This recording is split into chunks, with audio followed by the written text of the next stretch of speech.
Comic-Con returns to this weekend, but the Comic-Con Museum brings fans an early treat with its new exhibits. Allie Wagner is at the scene with all the details. Hey, Allie. Hi, you guys. I have Courtney from the Comic-Con Museum and Michael Uslan, who is here, who actually helped with this exhibit here. So, Courtney, just first of all, it's Christmas. It is Comic-Con week for you guys. We're so excited to be kicking off this amazing week of Comic-Con here at the Comic-Con Museum, particularly opening our 3 new exhibits, Excelsior, the Life and Legacy of Stan Lee, Cowboy Bebop, and My Hero Academia. There's so much fun in store for everyone, so we hope you'll come on in. Not to mention a lot of free events for people, so if you don't have tickets to Comic-Con, you can come and experience it here. Come to the museum. We have panels, we have workshops, we have cardboard superheroes, we have artists coming in to do drawing classes.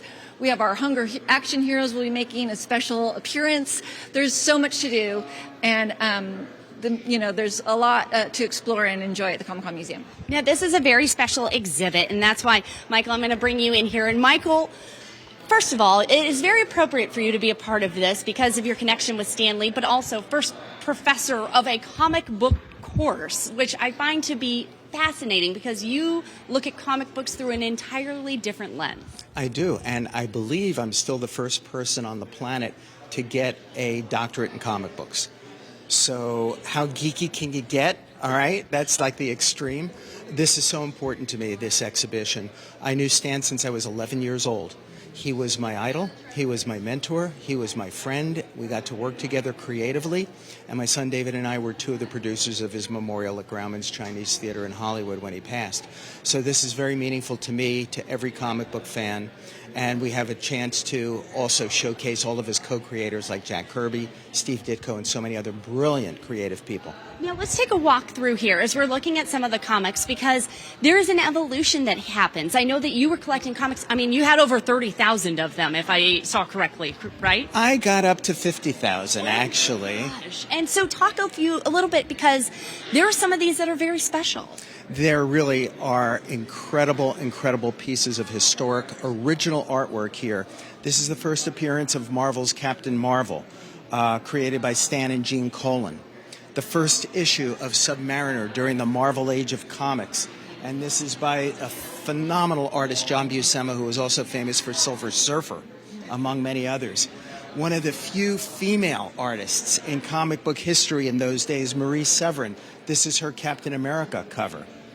And somebody who helped revolutionize and help make comic book graphic storytelling more sophisticated was Jim Steranko, who did this amazing cover for X-Men number 50. Now, what's interesting as we kind of walk through here, I mean, you're seeing Stan Lee as he has transformed, but what we see today, the universe that has created today, the Hollywood era of comic books, I mean, when you go back to the comics, you see the shift happen, you see the change happen. Yeah, it was a monumental shift. Back in the 1950s, comic books were not superhero friendly.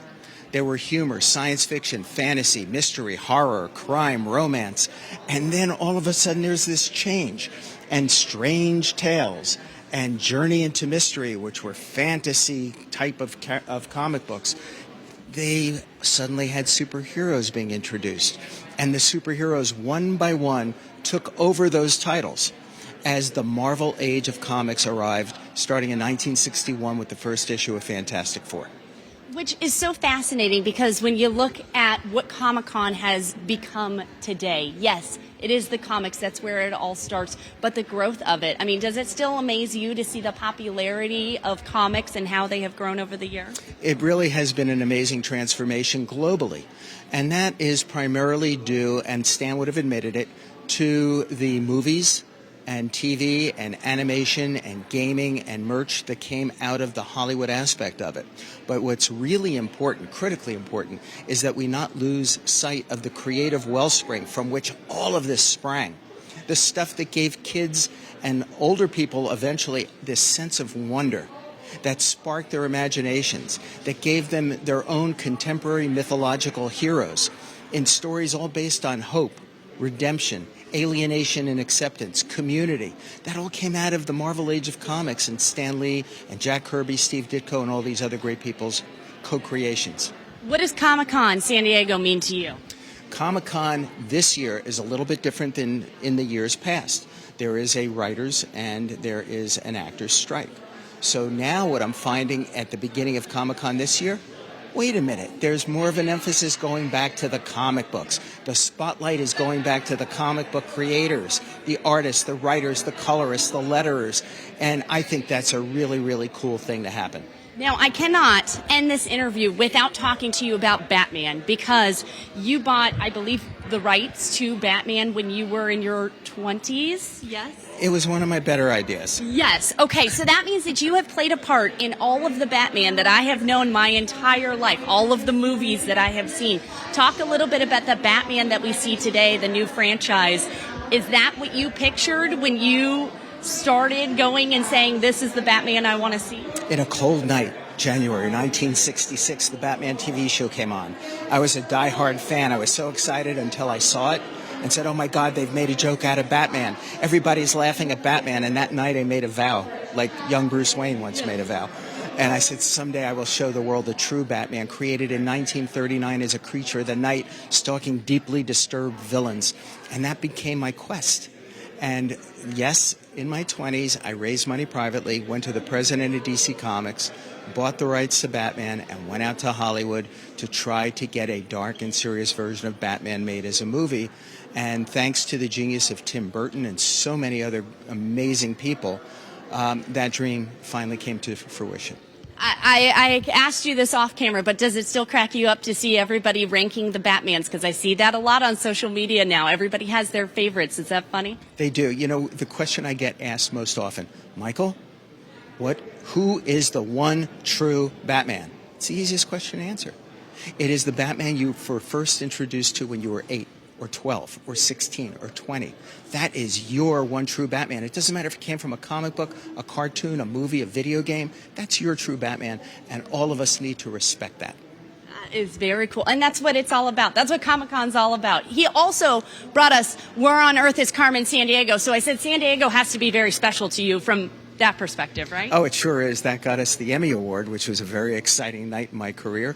But again, what San Diego Comic-Con represents is community.